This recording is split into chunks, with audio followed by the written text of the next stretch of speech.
നമസ്കാരം, ഡോക്ടർ ലൈവിലേക്ക് സ്വാഗതം. നമ്മൾ സാധാരണ കണ്ടുവരുന്ന ആരോഗ്യ പ്രശ്നങ്ങളിൽ ഒന്നാണ് നടുവേദന. മുൻപൊക്കെ ഇത് മധ്യവയസ്കരിലും പ്രായമായവരിലുമാണ് കണ്ടുവന്നിരുന്നത്. എന്നാൽ ഇന്ന് യുവാക്കളിലും കൊച്ചുകുട്ടികളിലും വരെ ഈ പ്രശ്നങ്ങൾ കാണുന്നുണ്ട്. നടുവേദനയും നട്ടെല്ലിനുണ്ടാകുന്ന വളവും ചികിത്സകളുമെല്ലാം ഇന്നത്തെ ഡോക്ടർ ലൈവിലൂടെ. നിങ്ങളോട് സംസാരിക്കുന്നത് കൊച്ചിയിലെ VPS ലേക്ക് ഷോർ ഹോസ്പിറ്റലിലെ കൺസൾട്ടന്റ് സ്പൈൻ ആൻഡ് സ്കോളിയോസിസ് സർജനായ ഡോക്ടർ കൃഷ്ണകുമാർ ആർ. നമസ്കാരം ഡോക്ടർ. ഡോക്ടർ, ഇപ്പോൾ നടുവേദന എന്ന് പറയുമ്പോൾ തന്നെ പല കാരണങ്ങൾ കൊണ്ട് നടുവേദന ഉണ്ടാകുന്നുണ്ട്. വളരെ ചുരുക്കം സമയത്തേക്ക് നിൽക്കുന്ന ചില നടുവേദനകളുണ്ടാകാം, ഗൗരവമായി കാണേണ്ട നടുവേദനകളുണ്ടാകും. ഏതെല്ലാം പ്രശ്നങ്ങൾ കൊണ്ടാണ് സാധാരണ നടുവേദന കാണുന്നത്? നടുവേദനയ്ക്ക് പല കാരണങ്ങളുണ്ട്. എന്നാലും ചുരുക്കി പറയുകയാണെങ്കിൽ ഏറ്റവും കോമൺ ആയിട്ടുള്ളത് മസിൽസ് അഥവാ പേശികളുടെ പ്രവർത്തനത്തിലുണ്ടാകുന്ന വ്യതിയാനം കൊണ്ടുള്ള നടുവേദനയാണ്.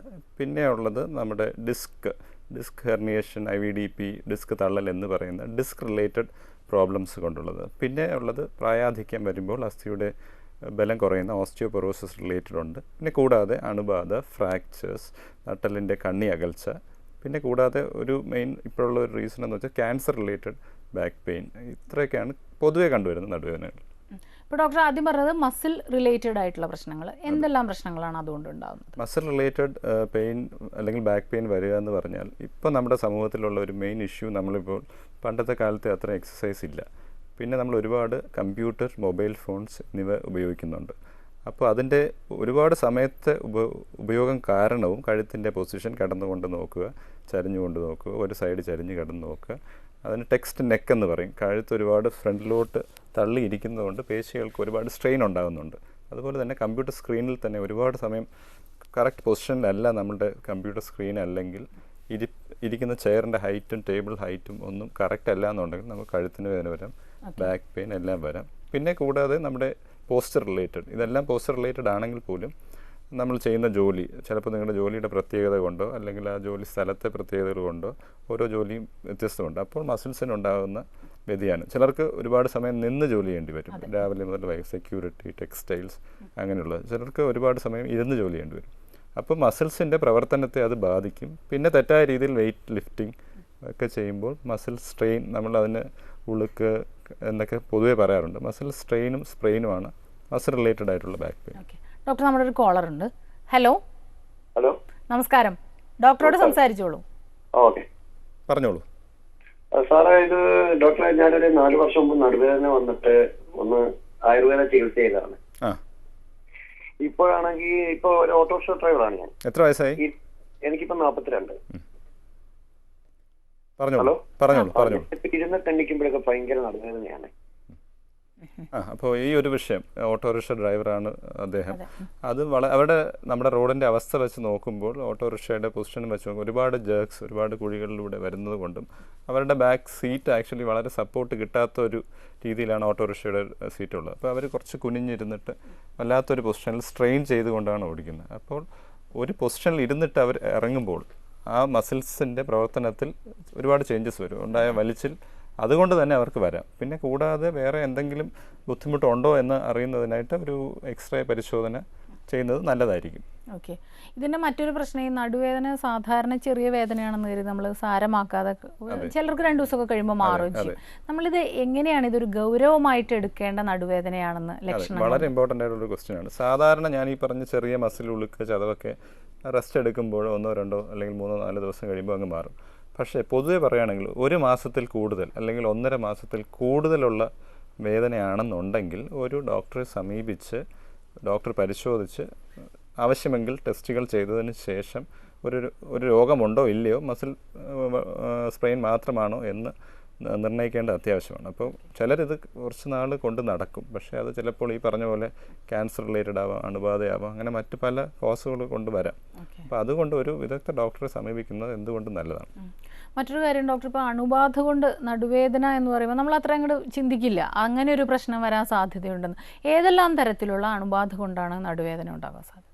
മെയിനായിട്ട് ഇപ്പോൾ കണ്ടുവരുന്നത്, ഒന്ന് നമ്മുടെ സമൂഹത്തിൽ ഡയബറ്റിസ് ഉള്ളവരുടെ എണ്ണം വളരെ കൂടിയിട്ടുണ്ട്. അതുപോലെ തന്നെ കിഡ്നി പ്രോബ്ലംസ്. യൂഷ്വലി ഇൻഫെക്ഷൻ വരുന്നത് യൂറിനറി ട്രാക്ട്, മൂത്രാശയ സംബന്ധമായിട്ടുള്ള ഇൻഫെക്ഷൻസ് ഒരുപാട് വരുന്നുണ്ട്. അത് നടുവിലല്ല ആദ്യം വരുന്നത്, അവിടെ നിന്ന് സ്പ്രെഡ് ചെയ്തിട്ട് ഇത് ചിലപ്പോൾ മാറുമായിരിക്കും. ഇതിൻ്റെ ട്രീറ്റ്മെൻറ്റ് എടുത്ത് മാറിയാലും ഈ അണുക്കൾ നട്ടലിൽ പ്രവേശിച്ചിട്ട് കുറച്ച് നാൾ കഴിയുമ്പോൾ, അത് എപ്പോഴെങ്കിലും നമുക്കൊരു വലിയൊരു പനിയും കുളിരൊക്കെ ഉള്ള ഒരു പനി വന്നിട്ട് കുറച്ച് നാൾ കഴിഞ്ഞൊരു നടുവേദന വരികയാണെങ്കിൽ, ആദ്യമായിട്ട് വരികയാണെങ്കിൽ, ശക്തിയായിട്ട് വരികയാണെങ്കിൽ, നമ്മൾ ചികിത്സിക്കുന്ന ഡോക്ടർ എന്ന നിലയിൽ എപ്പോഴും ഇത് നമ്മൾ ശ്രദ്ധയിൽ വച്ചേക്കും. പിന്നെ ഉള്ളത് ടി ബി സ്പൈൻ എന്ന് പറയും. അതായത് ഇപ്പം നമ്മുടെ ക്ഷയരോഗം പൊതുവെ കുറഞ്ഞിട്ടുണ്ട്, ഈ പൾമണറി അഥവാ ലങ്സിലെ ടി ബി കുറഞ്ഞിട്ടുണ്ട്. പക്ഷേ എന്നാൽ തന്നെ ടി ബി സ്പൈൻ കണ്ടുവരാറുണ്ട്. അത് പക്ഷേ പകരുന്ന രോഗമല്ല കേട്ടോ, മറ്റേതുപോലെ വായു വഴി പകരുന്നതല്ല. അതും നമ്മുടെ പ്രതിരോധ ശക്തി കൂടിയത് കൊണ്ടാണ് ഇപ്പോൾ അത് നട്ടലിൽ വരുന്നത്. നട്ടലിൽ വരുന്നുണ്ട്. പൾമണറി ടി ബി അഥവാ ലങ് ടി ബി കുറഞ്ഞെങ്കിലും ബോൺ ടി ബി ഇപ്പോഴും ഉണ്ട്. ഇതാണ് ഒരു കോസ്. ഒരു കോളർ വെയിറ്റ് ചെയ്യുന്നുണ്ട്. ഓക്കെ, ഹലോ, നമസ്കാരം, സംസാരിച്ചോളൂ. പറഞ്ഞോളൂ. ഡോക്ടർ, അത് കോയമ്പത്തൂരിൽ നിന്നാണ്. കൃഷ്ണൻകുട്ടി എന്ന പേരാണ്. വയസ്സെത്രയായി? വയസ്സ് 46. പറഞ്ഞോളൂ. ബാക്ക് ഈ ഷോൾഡർ, 2 ഷോൾഡർ ഉണ്ടല്ലോ, ഈ ഷോൾഡറിന്റെ സെൻട്രലായിട്ട് ഒരു ജവ് ചെറുതായിട്ട് ഒന്ന് ഇതായിട്ടുണ്ട്. വെയിറ്റ് തൂക്കിയിട്ടാണ് പറയണത്. അപ്പൊ ഇവിടെ ഡോക്ടർമാർ MRI സ്കാൻ എടുത്തപ്പോ ചെറുതായിട്ടുണ്ട്, കുറച്ച് എക്സസൈസ് ചെയ്താൽ ശരിയാകുമെന്ന് പറഞ്ഞപ്പോ മെഡിസിൻ തന്നിട്ടുണ്ട്. അപ്പൊ അത് ശരിയാകുന്നില്ല. കുറച്ചുകൂടെ നമ്മൾ സ്ട്രെയിൻ ചെയ്യുക, വണ്ടിയിൽ എവിടെയെങ്കിലും പോകുകയാണെന്നുണ്ടെങ്കിൽ ഇങ്ങനെ കഴുത്തിന്റെ ഇവിടെ നിന്ന് ഇങ്ങനെ നരമ്പ് ഇങ്ങനെ വേദന വന്നുകൊണ്ടിരിക്കുന്നുണ്ട്. എന്താ ജോലി? ഇൻഡസ്ട്രിയാണ്. സിറ്റിംഗ് ജോബാണോ? വെയിറ്റ് ഒക്കെ എടുക്കുന്ന ആളാണോ? കുറച്ച് വെയിറ്റ് ഒക്കെ എടുക്കുന്ന കൂട്ടത്തിൽ തന്നെയാണ്. ഇത് ഞാൻ പറഞ്ഞ പോലെ അദ്ദേഹം MRI ഓൾറെഡി എടുത്തു എന്ന് പറഞ്ഞു. വലിയ പ്രശ്നമുള്ളതായിട്ട് ഡോക്ടർമാർ പറഞ്ഞതായിട്ട് തോന്നുന്നില്ല പുള്ളിക്ക്. പക്ഷേ വേദന മാറുന്നില്ല. ഇതാണ് ഈ മസിൽ റിലേറ്റഡ് ആയിട്ടുള്ള പ്രശ്നം. അതായത് MRIയിൽ പ്രശ്നം കാണത്തില്ല, പക്ഷേ രോഗിയുടെ വേദന പുള്ളിക്ക് ഉണ്ട്, മാറുന്നില്ല. കുറച്ച് മരുന്ന് കഴിച്ചാൽ മാറുന്നതല്ല മസിൽ റിലേറ്റഡ്. അതിന് മസിൽസ് നമ്മുടെ ശരീരത്തിൻ്റെ നട്ടലിനെ താങ്ങി നിർത്തുന്നതിൻ്റെ ഏറ്റവും പ്രധാന കണ്ണി എന്ന് പറഞ്ഞാൽ മസിൽസ് തന്നെയാണ്. അപ്പോൾ അതിനെന്തെങ്കിലും ഒരു പ്രശ്നം വന്നാൽ 5 ദിവസം ഗുളിക കഴിച്ചതുകൊണ്ടോ ഓയിൻമെൻറ്റ് ഇട്ടതുകൊണ്ടോ മാറുകയില്ല. അതിനായി സ്പെഷ്യലായിട്ടുള്ള എക്സസൈസുകൾ, ഏത് പേശികൾക്കാണോ ബലഹീനത അതനുസരിച്ച് ആ ബലഹീനതയെ അഡ്രസ്സ് ചെയ്തിട്ടുള്ള എക്സസൈസ് പ്രോഗ്രാം കുറേ നാളുകൾ, ചിലപ്പോൾ മാസങ്ങളോളം ചെയ്താൽ മാത്രമേ അവർക്ക് റിലീഫ് കിട്ടത്തുള്ളൂ. ഡോക്ടർ, ഇപ്പോൾ ഇദ്ദേഹത്തിൻ്റെ കോളിൽ നിന്ന് നോക്കുമ്പോൾ നമുക്ക് മനസ്സിലാവുന്നത് രോഗനിർണയ മാർഗം ഒരു പ്രധാനപ്പെട്ട കാര്യമാണ്. അപ്പോൾ ചിലപ്പോൾ മനസ്സിലാക്കാൻ പറ്റുന്നില്ല എന്താണ് പ്രശ്നം. അപ്പോൾ ഏതെല്ലാം തരത്തിലുള്ള രോഗനിർണയ മാർഗങ്ങളാണുള്ളത്? ഒന്ന് പേഷ്യൻ്റെ പരിശോധിക്കുക എന്നുള്ളത് തന്നെയാണ്. അയാളെ തൊട്ട് എവിടെയാണ് വേദന. നമ്മുടെ ഏറ്റവും പവർഫുൾ എന്ന് പറഞ്ഞാൽ നമ്മുടെ കൈകൾ തന്നെയാണ്, നമ്മുടെ അറിവും നമ്മുടെ കൈകളും. അത് ഒരു പേഷ്യൻ്റ് ഹിസ്റ്ററി എടുത്തിട്ട് പുള്ളിയുടെ ജോലി എല്ലാം കോറിലേറ്റ് ചെയ്ത് പരിശോധിച്ചതിന് ശേഷമാണ് നമ്മൾ ഒരു രോഗിക്ക് എക്സ്റേ വേണമോ, അല്ലെങ്കിൽ അതിന് കൂടുതലുള്ള, ഇപ്പോൾ ഇൻഫെക്ഷൻ ആണെങ്കിൽ എക്സ്റേ ചിലപ്പോൾ ഒന്നും കാണത്തില്ല. അപ്പോൾ നമ്മൾ ബ്ലഡ് ടെസ്റ്റ് ചെയ്യേണ്ടി വരും, യൂറിൻ ടെസ്റ്റ് ചെയ്യേണ്ടി വരും. പിന്നെ നമ്മൾ ഏറ്റവും നൂതനമായിട്ടുള്ള MRI സ്കാൻ, അതെല്ലാവർക്കും അറിയാവുന്നതാണ്, നമ്മുടെ നാട്ടിൽ സുലഭമായിട്ട് ലഭ്യമാണ്. MRI സ്കാൻ ചെയ്യേണ്ടി വരും. ചിലപ്പോൾ ക്യാൻസർ ആണെങ്കിൽ നമ്മൾ ബോൺ സ്കാൻ എന്ന് പറഞ്ഞാൽ വേറെ എവിടെയെങ്കിലും ഈ ക്യാൻസർ ഉണ്ടോ, ബോൺ സ്കാൻ ചെയ്യേണ്ടി വരും. അങ്ങനെ എല്ലാ ടെസ്റ്റുകളും നമുക്ക് ഇന്നിപ്പോൾ അവൈലബിൾ ആണ്, ഈസിലി ആക്സസിബിളുമാണ്. എല്ലാം ചെയ്യേണ്ടി വരും. അടുത്തൊരു കോളിലേക്ക് പോകാം ഡോക്ടർ. ഹലോ, നമസ്കാരം. ഡോക്ടറോട് സംസാരിച്ചോളൂ. പറഞ്ഞോളൂ. ചോദിച്ചോളൂ. ഡോക്ടർ, ഞാൻ രാജസ്ഥാനിൽ നിന്ന് വിളിക്കുന്നത്. എനിക്ക് 55 വയസ്സുണ്ട്. അപ്പൊ ഞാൻ എന്റെ വലത്ത് കാലില് THR ചെയ്തതാ. ഇപ്പൊ 2 വർഷമായി ചെയ്ത് കഴിഞ്ഞിട്ട്. ഇപ്പൊ നടുവിന് ഭയങ്കര വേദനയാ. നട്ടെല്ലിന്റെ നടു സൈഡിൽ നിന്ന് വേദന ഇരിക്കുമ്പോഴും ഓക്കെ ഇടത്തെ ഹിപ്പിനും ഇപ്പം വേദനയാ. അപ്പൊ അത് എന്തുകൊണ്ടാ അങ്ങനെ? ഇടത്തെ ഹിപ്പിന് വലത്തെ ഹിപ്പിന് THR ചെയ്തതാണ്. ഇപ്പം ഇടത്തെ പെൽവിസിന് നല്ല വേദനയാണ്. എഴുന്നേറ്റ് കിടക്കുമ്പോഴാണ് കൂടുതലും. ഞാൻ ആൻസർ പറയാം. ഈ പറഞ്ഞ ആളുടെ THR, അതായത് ഒരു ഭാഗത്തെ ഇടുപ്പ് മാറ്റി വെച്ചിരിക്കുകയാണ്. അപ്പം ഇപ്പോൾ പറയുന്നുണ്ട് മറ്റേ ഇടുപ്പിനും പ്രശ്നമായി തുടങ്ങി എന്ന് പറയുന്നുണ്ട്. പിന്നെ നടുവേദന. ഇപ്പം നമ്മുടെ നാട്ടിൽ മുട്ടുവേദന, ഇടുപ്പ് വേദന, അതിന് കോമൺ ആയിട്ട് ചെയ്യുന്നതാണ് സന്ധി മാറ്റി വയ്ക്കൽ ശസ്ത്രക്രിയ. ഇത് മനസ്സിലാക്കേണ്ട ഒരു കാര്യം, ഇവർക്ക് തുടക്കത്തിൽ മുട്ടുവേദനയോ ഇടുപ്പ് വേദനയോ ആയിരിക്കും. പക്ഷേ നമുക്ക് മുട്ടിനോ ഇടുപ്പിനോ പ്രശ്നം ഉണ്ടെങ്കിൽ നമ്മുടെ മൊത്തം പോസ്ചറിനെ ഇത് ബാധിക്കും. അപ്പോൾ നമ്മൾ നിൽക്കുന്നതിന് നടക്കുന്നതിന് സ്ട്രെയിൻ നമ്മൾ ഓട്ടോമാറ്റിക്കായിട്ട് മറ്റേ സൈഡിലോട്ട് കൊടുക്കും. അപ്പോൾ നമ്മുടെ നടു സ്ട്രെയിറ്റൻ ചെയ്യാൻ വേണ്ടി നമ്മുടെ മസിൽസ് കൂടുതൽ വർക്ക് ചെയ്യും. പിന്നെ ഈ പേഷ്യൻറ്റിന് ഏജ് ഒരു 50+ ആണ്. അപ്പോൾ ഷീസ് പോസ്റ്റ് മെനപ്പോസ്, അതായത് ആർത്തവ വിരാമം കഴിഞ്ഞ ഒരു സ്ത്രീ ആയിരിക്കാം. അപ്പോൾ അവരുടെ ബോൺ ഡെൻസിറ്റി അതായത് അതും കുറഞ്ഞു കാണും. അപ്പോൾ ഓസ്റ്റിയോപൊറോസിസ് എന്നുള്ള ഒരവസ്ഥയിലാണോ എന്ന് നമുക്ക് ചെക്ക് ചെയ്യേണ്ടതുണ്ട്. അപ്പോൾ ഇടുപ്പിനൊക്കെ രോഗമുള്ള സ്ഥിതിക്ക് അസ്ഥി റിലേറ്റഡ് ആയിട്ടുള്ള ഈ ഡെക്സാ സ്കാനും കൂടെ ചെയ്ത് നോക്കുന്നത് നല്ലതായിരിക്കും. ഡോക്ടർ, നമുക്കൊരു ഇടവേളയ്ക്ക് ശേഷം തിരികെ വരാം. ഡോക്ടർ ലൈവിൽ ഒരു ഇടവേള.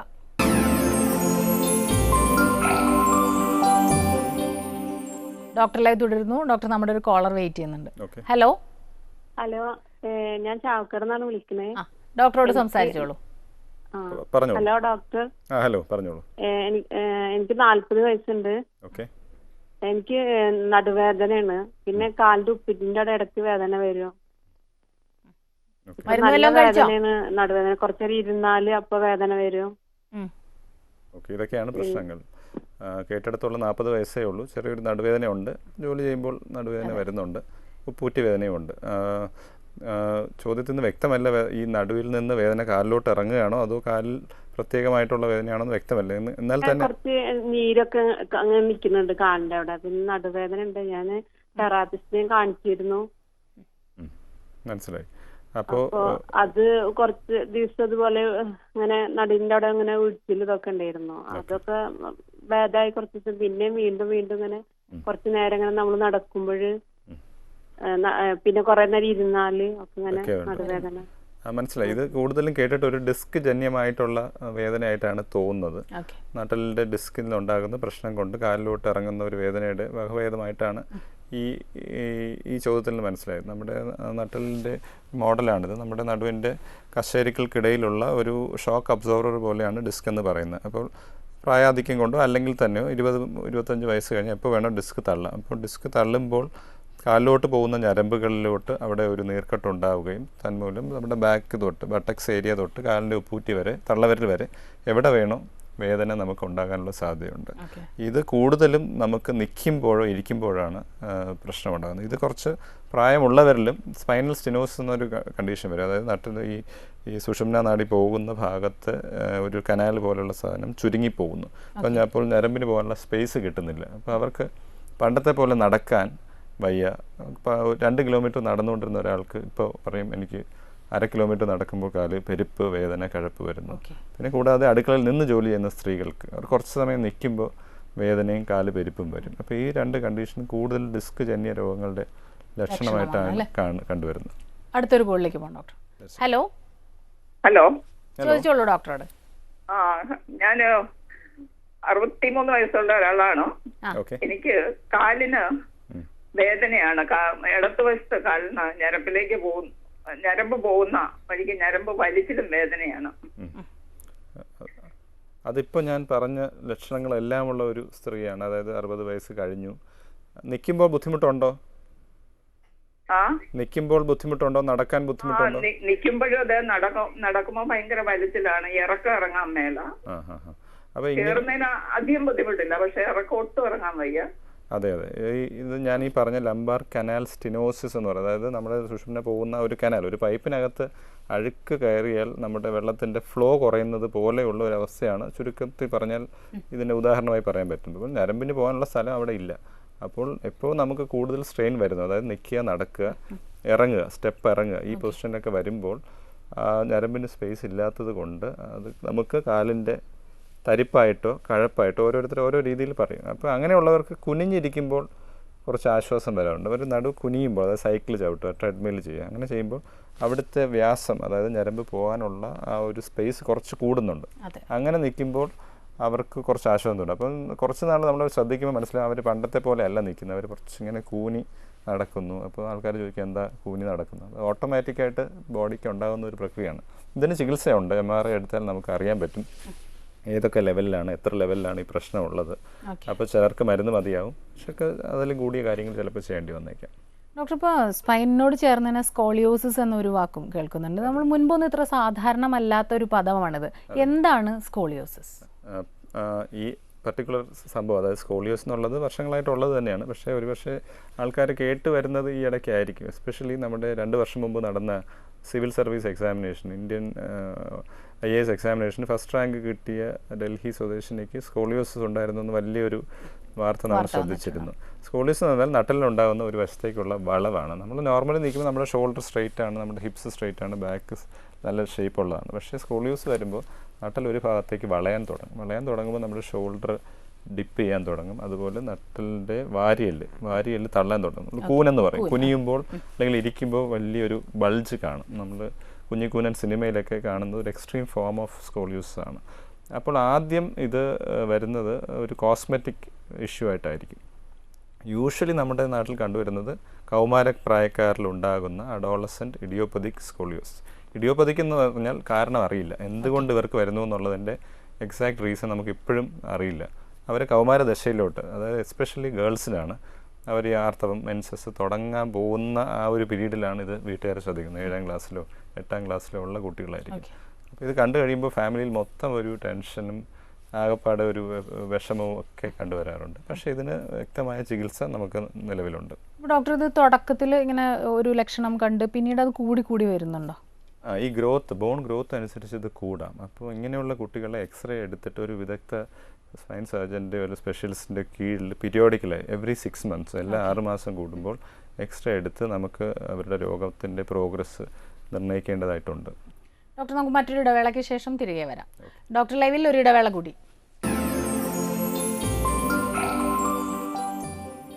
ഡോക്ടർ ലൈവ് തുടരുന്നു. ഒരു കോളർ വെയിറ്റ് ചെയ്യുന്നുണ്ട്. ഹലോ, സംസാരിച്ചോളൂ. Hello doctor. ഹലോ, പറഞ്ഞോളൂ. ഞാൻ നിലമ്പൂരിൽ നിന്നാണ്. എനിക്ക് 61 വയസ്സ് പ്രായമുണ്ട്. ഓക്കെ. രാവിലെ ഉറക്കമാണെന്ന് എഴുന്നേൽക്കുമ്പോൾ ശരീരം ഭയങ്കര വേദനയാണ്, പ്രത്യേകിച്ച് ജോയിൻസ്, നട്ടലിന്റെ ഭാഗത്തൊക്കെ. ഇതും വളരെ ഒരു കോമൺ ആയിട്ടുള്ള ഇതാണ്. നമ്മൾ രാവിലെ എഴുന്നേൽക്കുമ്പോൾ ഉള്ള ഒരു പെയിൻഫുൾ ആയിട്ടുള്ള അവസ്ഥ, എസ്പെഷ്യലി ഒരു 60 വയസ്സ് അല്ലെങ്കിൽ 50 വയസ്സുള്ളവരിൽ. ഇതും ചിലപ്പോൾ ഒരു വാദസംബന്ധമായ രോഗമാകാനുള്ള സാധ്യതയുണ്ട്, മസിൽ റിലേറ്റഡ് ആവാനുള്ള സാധ്യതയുണ്ട്, അതുപോലെ അസ്ഥി റിലേറ്റഡ് ആയിട്ടുള്ള സാധനങ്ങൾ ആവാനുള്ള സാധ്യതയുണ്ട്. അപ്പോൾ ഇങ്ങനെയുള്ളവരെ ഒന്ന് പരിശോധനയ്ക്ക് വിധേയമാകുന്നത്, ഡോക്ടറുടെ നേരിട്ട് കണ്ട് പരിശോധനയ്ക്ക് വിധേയമാകുന്നത് നല്ലതായിരിക്കും. ഡോക്ടർ, ഇപ്പോൾ നമ്മൾ സ്പൈനിനും സ്കോളിയോസിസിനും ഒക്കെ ശസ്ത്രക്രിയകളുണ്ടല്ലോ, ഏതെല്ലാം തരത്തിലുള്ള ശസ്ത്രക്രിയകളാണ് ഇന്ന് നിലവിലുള്ളത്? പൊതുവെ സ്പൈനിലെ ശസ്ത്രക്രിയയെ പറ്റി ആൾക്കാർക്ക് കുറേ ഭയവും അജ്ഞതയും ടെൻഷനും ഒക്കെ ഉള്ളതാണ്. പണ്ടത്തെ ഒരു ബിലീഫ് എന്ന് പറഞ്ഞാൽ ഓപ്പറേഷൻ ചെയ്താൽ കാലുകൾ തളർന്നു പോകും, പിന്നെ നടക്കാൻ പറ്റുമോ, ഇതൊക്കെയാണ് പൊതുവേ ചോദിക്കുന്ന ചോദ്യങ്ങൾ. വളരെ സേഫായിട്ടുള്ള മറ്റേതൊരു ശസ്ത്രക്രിയയും പോലെ ഉള്ള ഒരു ഡെവലപ്ഡ് ഫീൽഡ് തന്നെയാണ് സ്പൈൻ സർജറി. അപ്പോൾ എല്ലാവർക്കും ആവശ്യമില്ല, വളരെ സെലക്ട് ചെയ്തിട്ടുള്ള ചുരുക്കം പേരിൽ മാത്രമേ നമ്മൾ സ്പൈൻ സർജറി അഡ്വൈസ് ചെയ്യാറുള്ളൂ. വളരെ ബുദ്ധിമുട്ടുണ്ടാകുന്ന ഒരു അവസ്ഥയിലാണ് നമ്മൾ സ്പൈൻ സർജറി ചെയ്യുന്നത്. കോമൺ ആയിട്ട് പറഞ്ഞാൽ ഒന്ന് നമ്മൾ ചെയ്യുന്നത് കീ ഹോൾ സർജറി ചെയ്യാറുണ്ട്, എസ്പെഷ്യലി ഡിസ്ക് പ്രൊലാപ്സ്. അവർക്ക് കാലിലോട്ട് അതികഠിനമായ വേദന കാരണം ഒട്ടും നടക്കാൻ വയ്യ, അവർ തന്നെ ചിലപ്പോൾ റിക്വസ്റ്റ് ചെയ്യും എന്തെങ്കിലും ചെയ്തേ പറ്റൂ. അപ്പോൾ അവർക്ക് ചിലപ്പോൾ ബലഹീനത വരാം, ചിലപ്പോൾ ഈ ഡിസ്ക് വളരെ തള്ളി വന്നിട്ട് യൂറിൻ പോകാൻ ബുദ്ധിമുട്ട് വരാം. അങ്ങനെയുള്ള കോംപ്ലിക്കേറ്റഡ് സ്റ്റേജിലൊക്കെ വരുമ്പോൾ സർജറിയാണ് ഓപ്ഷൻ. പിന്നെ ഉള്ളത് ഈ നട്ടലിൻ്റെ കൂന് നിവർത്തുന്ന ഓപ്പറേഷൻ, സ്കോളിയോസിസ് സർജറി, അതും നമ്മൾ ചെയ്യാറുണ്ട്. പിന്നെ ക്യാൻസർ റിലേറ്റഡ്, ഞാൻ നേരത്തെ സൂചിപ്പിച്ചാൽ ക്യാൻസർ സ്പ്രെഡ് ചെയ്ത് നട്ടലിൽ വന്നിട്ട് നട്ടലിൻ്റെ കണ്ണിയുടെ ശക്തി കുറയുകയും ഫ്രാക്ചർ ഉണ്ടാകുക, ഞരമ്പുകളിലോട്ട് ട്യൂമർ സ്പ്രെഡ് ചെയ്യുക, അങ്ങനെയൊക്കെ വരുമ്പോൾ നമ്മൾ ഓപ്പൺ സർജറി ചെയ്ത് അത് നീക്കം ചെയ്യാറുണ്ട്. പിന്നെ ചില ഫ്രാക്ചേഴ്സിനും ചില കണ്ടീഷൻസിനും പണ്ടത്തെ പോലെ കീറി മുറിച്ച് തുറക്കാതെ കീ ഹോളായിട്ട് വളരെ ചെറിയ 1 സെൻറ്റിമീറ്ററിൽ താഴെയുള്ള സുഷിരങ്ങൾ വഴി എല്ലാ ഓപ്പൺ സർജറി ചെയ്യുന്ന അതേ സർജറി നമുക്കിപ്പോൾ ചെയ്യാൻ പറ്റുന്നുണ്ട്. ഡോക്ടർ, ഇപ്പോൾ ഈ ഡിസ്ക് മാറ്റി വയ്ക്കുകയാണോ അത് റിമൂവ് ചെയ്യുകയാണോ ചെയ്യുന്നത്, പകരം മറ്റൊന്ന് വയ്ക്കുന്നുണ്ടോ? സാധാരണ ഒരു ഡിസ്ക് ഹെർണിയേഷനിൽ നമ്മൾ ഡിസ്ക് എല്ലാം എടുത്ത് കളയുന്നില്ല. നമ്മുടെ ഒരു തലയണയിൽ നിന്ന് കുറച്ച് പഞ്ഞി പുറത്ത് വന്നാൽ അത് നമ്മൾ എടുത്ത് കളയുന്ന പോലെയുള്ള ഒരു രീതിയാണ്. ബാക്കി ഉള്ള ഡിസ്ക് ആവശ്യമുണ്ട്, നമ്മളത് അവിടെ വെച്ചിരിക്കുക തന്നെയാണ് ചെയ്യുന്നത്. അപ്പോൾ ഫുൾ ഡിസ്ക് ആ ഒരു ഘട്ടത്തിൽ എടുത്ത് മാറ്റുന്നില്ല. എന്നാൽ ചില സർജറികളിൽ നമ്മൾ ഡിസ്കിൻ്റെ മെജോറിറ്റി ഭാഗം മാറ്റിയിട്ട് അവിടെ കേജ് എന്ന് പറയും, അത് വയ്ക്കാറുണ്ട്. പിന്നെ കഴുത്തിൻ്റെ ഡിസ്കിൽ മാറ്റി ആർട്ടിഫിഷ്യൽ ഡിസ്ക് നമ്മൾ ചെയ്യാറുണ്ട്. അപ്പോൾ ഓരോ കണ്ടീഷൻ അനുസരിച്ചാണ് അതിൻ്റെ ചികിത്സ നിർണ്ണയിക്കുന്നത്. അപ്പോൾ ഇത് എന്ത് മെറ്റീരിയൽ കൊണ്ടുണ്ടാക്കുന്നതാണ് ഇപ്പോൾ നമ്മൾ ആർട്ടിഫിഷ്യലായിട്ട് വെക്കുന്നത്? ആർട്ടിഫിഷ്യലായിട്ട് വെക്കുന്നത് പൊതുവേ ഉള്ള ഇംപ്ലാൻസ് എല്ലാം ടൈറ്റാനിയം ഇംപ്ലാൻസ് ഉപയോഗിച്ചിട്ടുള്ളതാണ്. പിന്നെ ഈ കേജ് എന്ന് പറയുന്നതിൽ പീക്ക് എന്ന് പറയുന്ന ഒരു പ്രത്യേകതരം ഇംപ്ലാന്റാണ് നമ്മൾ യൂസ് ചെയ്യുന്നത്. ഈ ഇംപ്ലാന്റ്സിൻ്റെ മെറ്റീരിയലിനനുസരിച്ചിട്ട് ഇത്തരം ചിലവുകൾ കൂടുമെന്ന് പറഞ്ഞു കേട്ടിട്ടുണ്ട്. അപ്പോൾ എങ്ങനെയാണ് ഇത്തരം ശസ്ത്രക്രിയയ്ക്കുള്ള ചിലവുകളും കാര്യം? പൊതുവേ ഉള്ള കീ ഹോൾ ശസ്ത്രക്രിയ അല്ലെങ്കിൽ ഓപ്പൺ സർജറിക്ക് ഒരുപാട് ചിലവ് വരാറില്ല. എന്നാലും ഓരോ ആശുപത്രിയുടെ ഇതനുസരിച്ച് ചിലപ്പോൾ വ്യത്യാസം വന്നേക്കാം. പിന്നെ നമ്മൾ ഉപയോഗിക്കുന്ന ഇൻസ്ട്രുമെൻസിൻ്റെ വില അനുസരിച്ചും വ്യത്യാസം വന്നേക്കാം. പൊതുവെ വളരെ ചിലവ് കൂടിയ ഒരു പ്രക്രിയ അല്ല ഇത്. എല്ലാവർക്കും താങ്ങാവുന്ന രീതിയിലുള്ള ശസ്ത്രക്രിയ തന്നെയാണ്. സാധാരണ മറ്റ് ശസ്ത്രക്രിയകളിൽ നമ്മൾ കാണുന്നത് ഒരു പ്രാവശ്യം ശസ്ത്രക്രിയ ചെയ്തു, കുറച്ച് ദിവസം ആശുപത്രിയിൽ കിടക്കേണ്ടി വരും, അത് കഴിഞ്ഞു അത് ക്യൂറായി, പിന്നെ ഒരു ഫോളോ അപ്പിന് പലപ്പോഴും ആളുകൾക്ക് മടിയാണ്, പിന്നീട് ഡോക്ടറെ കാണേണ്ട ആവശ്യകത. ഇത്തരം പ്രശ്നങ്ങൾക്ക് നമ്മൾ എങ്ങനെയാണ്, ശസ്ത്രക്രിയ കഴിഞ്ഞാൽ ഫോളോ അപ്സ് ആവശ്യമാണോ? തീർച്ചയായും ആവശ്യമാണ്. ഏതൊരു അസുഖത്തിനും അത് മാറിയില്ലെങ്കിലും നമ്മൾ ഡോക്ടറുടെ നിർദ്ദേശാനുസരണം തന്നെ ഇപ്പോൾ നമ്മൾ സ്പൈനിൻ്റെ കീഹോൾ ശസ്ത്രക്രിയ കഴിഞ്ഞാൽ പിറ്റേ ദിവസം തന്നെ ഒരു പേഷ്യൻ്റ് ഡിസ്ചാർജായി പോകാൻ പറ്റും. ചിലപ്പോൾ അന്ന് വൈകിട്ട് തന്നെ പോകാൻ പറ്റും. അങ്ങനത്തെ രീതിയിലാണ് ഞങ്ങൾ ചെയ്യുന്നത്. അല്ല, വലിയ ഓപ്പൺ സർജറി ആണെങ്കിൽ പോലും മാക്സിമം 5-6 ദിവസം മാത്രമേ ഹോസ്പിറ്റലൈസേഷൻ്റെ ആവശ്യമുള്ളൂ. ബെഡ് റെസ്റ്റ് തീരെ നമ്മൾ ഇപ്പോൾ അഡ്വൈസ് ചെയ്യാറില്ല. പക്ഷേ പേഷ്യൻറ്റിനോട് വരേണ്ട കാര്യങ്ങൾ നമ്മൾ വ്യക്തമായി പറയും, അവർ വരിക തന്നെ ചെയ്യണം. അടുത്തൊരു കോളിലേക്ക് പോകാം ഡോക്ടർ. ഹലോ. ഹലോ, നമസ്കാരം. ഡോക്ടറോട് സംസാരിച്ചോളൂ. ഹലോ ഡോക്ടർ, ഞാൻ പത്തനാപുരത്ത് നിന്ന് വിളിക്കുകയാണേ. ഹലോ, പറഞ്ഞോളൂ. പിന്നെ എൻ്റെ ഹസ്ബൻഡിന് വേണ്ടിയാണ്. പുള്ളിക്കാരൻ ഇപ്പൊ ഭയങ്കരമായിട്ട് നടുവേദനയാണ്. ഇപ്പൊ ഒരു 2 ആഴ്ച കൊണ്ട് തുടങ്ങിയതാ ഡോക്ടറെ. പുള്ളിക്ക് നടുവ് മീൻ മത്സ്യ മാർക്കറ്റില് ചുമടെടുക്കുന്ന ജോലിയാണ്. അപ്പം ഇതും ഈ വെയിറ്റ് ലിഫ്റ്റിംഗ് ഒരുപാടുള്ള ഒരു ആളായിരിക്കും. അപ്പോൾ ഇവർക്ക് ഈ പറഞ്ഞതുപോലെ ഒരുപാട് സ്ട്രെയിൻ മസിൽസിനും ബോൺസിനും വരുന്നുണ്ട്. ചിലപ്പോൾ സ്കാനിങ്ങിലോ എക്സ്റേയിലോ ഒന്നും കണ്ടെന്ന് വരില്ല. പക്ഷേ ഇവർക്ക് ജോലി അമിതമായി ചെയ്യുമ്പോൾ ഇവർക്ക് സീസണലാണ്, ചിലപ്പോൾ കൂടുതൽ ജോലി കാണും. അപ്പോൾ കൂടുതൽ ആയാസം വരും. അങ്ങനെ വരുമ്പോൾ 1-2 ആഴ്ച അവർ ചിലപ്പോൾ അവരുടെ ജോലി തന്നെ നഷ്ടപ്പെടാം. ലോകത്ത് ആകമാനം നോക്കുകയാണെങ്കിൽ ഏറ്റവും കൂടുതൽ ലീവ് എടുക്കുന്നതും ജോലി സ്ഥലത്തു നിന്ന് ആബ്സെൻ്റ് ആകുന്നതും ഒരു കാരണം നടുവേദനയാണ്. അപ്പോൾ ഇങ്ങനെയുള്ളവർ അവരുടെ നടുവിനെ കുറച്ചുകൂടി കെയർ ചെയ്യുന്ന രീതിയിലുള്ള എക്സസൈസുകൾ ചെയ്തേ മതിയാവും. ഡോക്ടർ, ഇപ്പോൾ മറ്റൊരു പ്രശ്നം പറഞ്ഞത് അർബുദവുമായിട്ട് ബന്ധപ്പെട്ടിട്ടുള്ള അസുഖങ്ങൾ. അപ്പോൾ അതിനെങ്ങനെയാണ്, ഒരു അർബുദ രോഗ വിദഗ്ധനാണോ ഇത് ചികിത്സിക്കുക, അതോ നമ്മൾ ഇതുപോലെയുള്ള ശസ്ത്രക്രിയകളും ആവശ്യമായി വരുന്നുണ്ട്? It's A team work. ഇത് ക്യാൻസർ എന്ന് പറയുന്നത് നമ്മുടെ ഓങ്കോളജി ഇറ്റ്സ് എ ബിഗ് ഫീൽഡാണ്. ചിലർക്ക് നമുക്കറിയാം, ഒരാൾക്കൊരു ക്യാൻസർ ഉണ്ട്, അതിൻ്റെ ചികിത്സ എടുത്തുകൊണ്ടിരുന്നു, ചിലപ്പോൾ അത് മാറി എന്നൊക്കെ വിചാരിച്ചിരിക്കും. പിന്നെ കുറച്ച് കഴിയുമ്പോൾ ബാക്ക് പെയിൻ വരാം. അപ്പോൾ ഏതൊരു ക്യാൻസർ പേഷ്യൻറ്റും എന്തൊക്കെ ട്രീറ്റ്മെൻറ്റ് എടുത്തിട്ടുണ്ടെങ്കിൽ പോലും പിന്നീട് ഒരു ബാക്ക് പെയിൻ വരികയാണെങ്കിൽ നമ്മൾ എപ്പോഴും ഒരു സംശയ ദൃഷ്ടിയോട് മാത്രമേ കാണാറുള്ളൂ. എന്നാൽ ചുരുക്കം ചിലരിൽ ആദ്യത്തെ പ്രസൻറ്റേഷൻ അവർക്ക് മുമ്പ് ക്യാൻസർ ഉള്ളതായിട്ട് അവർക്കറിയില്ല, കണ്ടുപിടിച്ചിട്ടില്ല. പക്ഷെ പെട്ടെന്ന് വരുന്നത് ബാക്ക് പെയിനും ചിലപ്പോൾ കാലിലോട്ട് പെരുപ്പ്, തരിപ്പ്, ബലഹീനത അങ്ങനെയൊക്കെ ആയിരിക്കും. അപ്പോൾ അതുകൊണ്ടാണ് നമ്മൾ ഒരു പ്രായം കഴിഞ്ഞാൽ 50 വയസ്സ് അല്ലെങ്കിൽ 55 വയസ്സ് കഴിഞ്ഞ് വരുന്ന ബാക്ക് പെയിൻസിന് നമ്മൾ നിസ്സാരമായിട്ട് എടുക്കാൻ പാടില്ല. ചിലപ്പോൾ അതൊരു ക്യാൻസറിൻ്റെ തുടക്കമാകും. ഞാൻ ഈ പറഞ്ഞതുപോലെ it's A team work. Oncologist, radiation oncologist, surgeon എല്ലാവരുടെയും കൂട്ടായ ഒരു ചികിത്സയായിരിക്കും ഇത്തരം രോഗികളിൽ വേണ്ടി വരിക. അപ്പോൾ ഇത്തരം ഇതിൽ ശസ്ത്രക്രിയ വേണ്ടി വരുമ്പോൾ ഒരുമിച്ചാണോ ഇത് ചെയ്യുക, അതോ ബോണിനുമായിട്ടുള്ള ബന്ധപ്പെട്ടത് നമ്മൾ ചെയ്യുക അങ്ങനെയാണോ, എന്നിട്ട് കണ്ടിന്യൂ ചെയ്യുക ചികിത്സ? അതെ, ഇപ്പോൾ സ്പൈനിൽ ഒരു ഫ്രാക്ചർ ഉണ്ടായി, അല്ലെങ്കിൽ എന്താ കാരണം, ചിലപ്പോൾ ക്യാൻസർ എന്താണെന്ന് പോലും നമുക്ക് അറിയാൻ പറ്റാത്ത ആദ്യമായിട്ട് വരുന്നതായിരിക്കും. ചിലപ്പോൾ കാലുകൾക്ക് ബലഹീനത ഉണ്ടായിരിക്കും. ആ ഘട്ടത്തിൽ നമ്മൾ ചെയ്യുന്നത് ഓപ്പറേറ്റ് ചെയ്ത് ഈ ടിഷ്യൂ സാമ്പിൾ എടുത്ത് ബയോപ്സിക്ക് അയക്കും. അപ്പോൾ നട്ടലിലുണ്ടാകുന്ന തകരാറ് പരിഹരിക്കുകയും ചെയ്യും, ഞരമ്പിനുണ്ടാകുന്ന തകരാറ് പരിഹരിക്കുകയും ചെയ്യും. കൂടാതെ രോഗനിർണയം നമുക്ക് സാധ്യമാകും. തുടർ ചികിത്സ അതിന് ചെയ്യാനും പറ്റും. ഓക്കെ ഡോക്ടർ, നമ്മുടെ ഇന്നത്തെ ഡോക്ടർ ലൈവിൻ്റെ സമയം ഇവിടെ അവസാനിച്ചിരിക്കുകയാണ്. വളരെയധികം നന്ദി ഞങ്ങളോട് സഹകരിച്ചതിന്. Thank you. ഇന്നത്തെ ഡോക്ടർ ലൈവ് ഇവിടെ അവസാനിക്കുന്നു. നമസ്കാരം.